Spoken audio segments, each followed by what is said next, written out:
Learn about another voice and culture of Taiwan with We Love Hakka. 现在就让我们一起加入客家风情，大家来讲客家吧。During the Japanese colonial era, the camphor tree was one of Taiwan's most prized cash crops. The Japanese used its branches to make mothballs and camphor oil that were sold all over the world.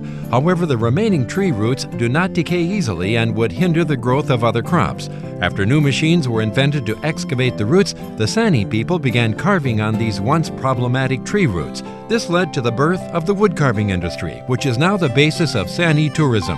Yo everyone, it's time to talk about Hakka right here on ICRT.Hello， 大家好，我是阿炳哥 Leo。Hello， 大家好，我是 Joseph Lin在修。这个月呢 ，again 是暑假哦，多到外面旅游，多到外面走走，再跟我们介绍一些有客家文化的一些村庄，好不好？好啊。不过我跟你讲哦，如果我们要出去玩的时候呢，如果到了乡下地方，你会带什么东西？到乡下哦，可能因为虫很多，可能会随身带一个这个防蚊液。对啊，对不对？可是以前客家人没有防蚊液啊。哈，那我们都会带脑油。脑油，这是什么油？是不是？就是樟脑油。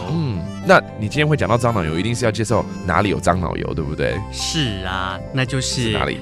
苗栗的三义散衣。三义不是以木雕为出名的吗？对啊，所以樟脑油跟木头一定有关系了。对，它是这就要先介绍一下，中间有一个东西叫做樟树，所以这个樟脑油就是从樟树来的。对，没错。所以以前的人就是把樟树砍了之后，拿去做樟脑油。那个樟树的树根其实不太容易烂掉，所以就造成很大的困扰。结果后来就不一样了被人家发现其实它樟树根很漂亮，所以就在三义那边变成了一个木雕的一个中心。So this town known as Sani, which is found in Miaoli, is very well known for its wood carvings. But one of the reasons behind it is because they used the camphor trees found in this town for camphor oil, and after they extracted, they found out that the roots of the camphor trees are not easily rotten, so it's sitting there for ages. And what do? They start carving wood out of it, and the town is now well known for its wood carvings. 所以这也表示在三义呢，这个附近呢，因为樟脑油的关系啊，樟树的关系，应该虫比较少啊。应该是吧？不过虫有没有比较少我不知道，但是那艺术家蛮多的，艺术家还蛮多的。艺术家。One thing for sure, there's a lot of artists, wood carving artists, found again in Sanyi.